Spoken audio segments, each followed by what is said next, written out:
અને ભારતીય જનતા પાર્ટીએ પોતાનો છેલ્લો દાવ નાખી દીધો। હવે બોલ ભારતીય જનતા પાર્ટીના જ ખોળામાં છે। ક્ષત્રિય સમાજે સમાધાન કરવાનો ઇનકાર કર્યો છે। 3 વાગે બેઠક મળી, જેમાં ક્ષત્રિય સમાજની અલગ અલગ સંસ્થાઓ હાજર રહી।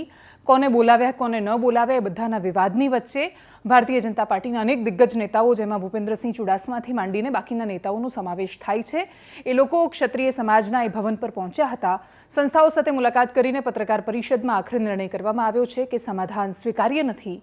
હવે ભારતીય જનતા પાર્ટી જે પણ નિર્ણય લે, પરંતુ પરસોત્તમ રૂપાલા જે એમનું રાજકીય ભવિષ્ય ઝૂલી રહ્યું હતું, એક બાજુ એ વાત પર ઘણા ખરા અંશે સ્પષ્ટતા આવી ગઈ છે કે કાં તો રાજ્યમાં આંદોલન થશે, કાં તો ભારતીય જનતા પાર્ટી પોતાના ઉમેદવાર પાછા ખેંચશે।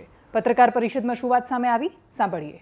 ગઈકાલે માન્ય પ્રદેશ પ્રમુખ શ્રીના નિવાસસ્થાને માન્ય મુખ્યમંત્રી શ્રીની હાજરીમાં અહીંયા બેઠેલા સૌ સમાજના આગેવાનોને બોલાવીને અમને રૂપાલા સાહેબના ઉચ્ચારણ અંગે ચાલતા વિવાદ માટે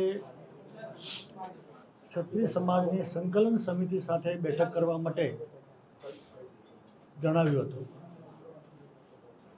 આજે તરત જ અમે આ મિટિંગ બોલાવી છે।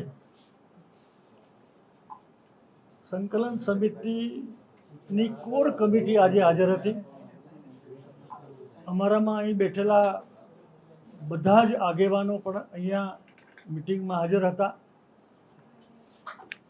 મેં જ કોર કમિટી સમક્ષ અમારી વાત કરી છે। માનનીય રૂપાલા સાહેબ ઉચ્ચારણ પછીના અડધો પોણો કલાકમાં માફી માગી હતી વિડીયો દ્વારા, પછી જાહેરમાં ગોંડલમાં માગી હતી, પછી ફૂલસાબ પ્રેસ ઉપર જઈને માગી હતી, પછી ભાસ્કરના પ્રેસ ઉપર જઈને માગી હતી, અને ગઈકાલે અમારા પ્રદેશ અધ્યક્ષે પણ રૂપાલાજી અંગે મોટું મન રાખીને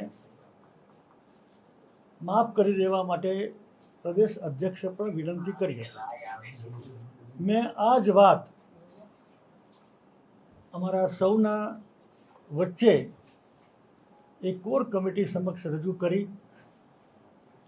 અમે બધાને સાંભળ્યા વારાફરતી, પણ બધા જ લોકોએ એક જ વાત કરી કે અમને એક જ વાત મંજૂર છે કે પાર્ટી રૂપાલા સાહેબને ત્યાંથી ખસેડી લે।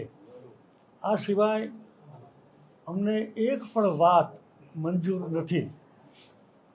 અમે બધાએ ફરીવાર પણ પુનઃવિચાર કરવા માટે પણ વિનંતી કરી, પણ અહીંયા જ અમારી હાજરીમાં એમણે સર્વાનુમતે